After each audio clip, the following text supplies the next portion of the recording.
YouTube, how's it going? Frogs Angels is back with some more NBA draft prospect rankings. We did the point guards already, so if you haven't seen that, go check it out. We're on to the shooting guards. We're going to go every position. We're going to get a big board out before the draft and another mock draft before the actual draft. It's this Thursday. Can't wait. I think it's going to be exciting because there should be a lot of trades already hearing about. The Grizzlies are shopping the fourth pick. I think the Cavaliers could move. The Bulls can move up. We will see. It's going to be crazy. I'm excited, but shooting guard rankings, in my opinion, some guys could be maybe I didn't include in here that could be shooting guards, but I have them under small forwards. A lot of players like that, especially today's NBA. A lot of guys playing out of position, their original position, I should say. It's all about how they want to line up, smart moves being made. But before we get into it, our subscriber goal is 10,000 subscribers, so please help us get there. If you haven't clicked that button yet, please do so. If you're already a subscriber, welcome back. Thanks for joining us. Number one shooting guard. We'll start from 1. We'll go to 8. I ranked 8 for you guys today. Luka Doncic. Now, I've always had a rule for myself based off the past. What was happening was I kind of staying away from foreigners, honestly. I made an exception once. One time recently I made an exception. It was Antetokounmpo. So I'm feeling pretty good about that one. But Doncic, I'm kind of believing in the hype, you know. I'm still scared because the foreigners, the boomer bust ratio is leaning way towards the bust side. So that's unfortunate. Maybe it's because they're coming over too early. You see the ones that stay over for a little longer end up being pretty solid. Maybe it's that. Maybe they're still too young. Maybe they don't have the right experience, the right coaching. Maybe college coaching's better than at the foreign level in Europe, I should say. I don't know the reason for it, but I like Doncic, but I am scared at the same time because some of these guys just don't work out. But I like his game. Most recent league, 14.5 points per game. So you would think it would be a little more, but I think a pretty consistent player doesn't shoot the ball a whole lot. For being the best player over there, you think he would shoot the ball a lot more, hog it a little more, you should say, but he doesn't.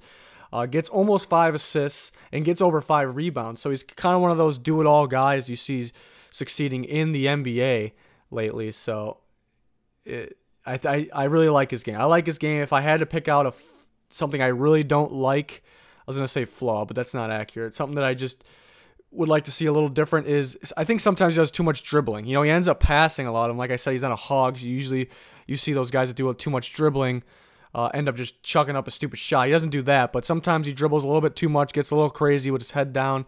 Some of these moves he has is ridiculous, making guys miss like crazy. But in the NBA, going against an NBA shooting guard or small forward, if he starts dribbling too much, keeps his head down, they're going to take it from him. So I don't know if it'll be a big problem, but something that needs to work on a little bit. But I got him at number 1 shooting guard for the NBA draft.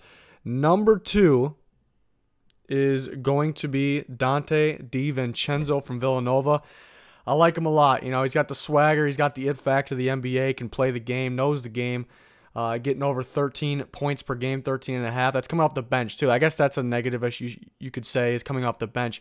40% three ball. So that's very impressive. He can hit it, can drive, can pass, can dribble, really has it all. Very athletic. And what I've noticed is major improvement from when he first got there.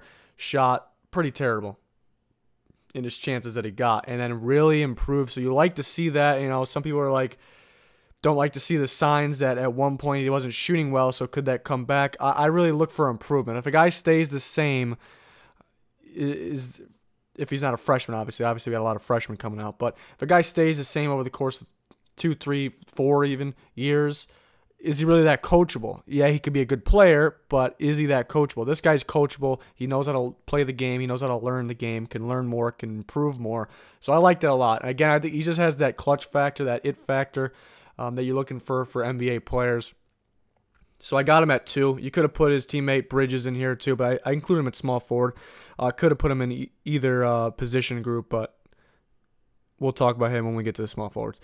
Third shooting guard is Zhaire Smith from Texas Tech, freshman.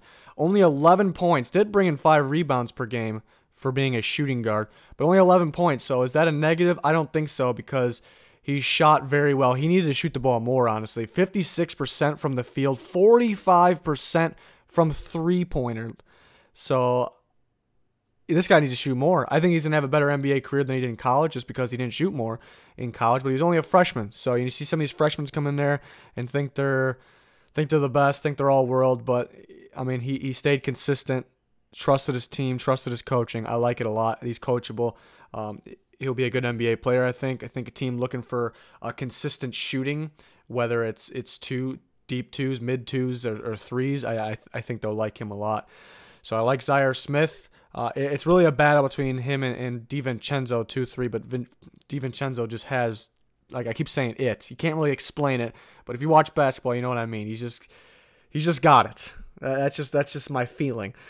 Number 4 is going to be Lonnie Walker from Miami. A lot of experts, a lot of scouts really like him lately. He's rising up boards. Could go very well. Could be the second one off this list, off the board, I should say.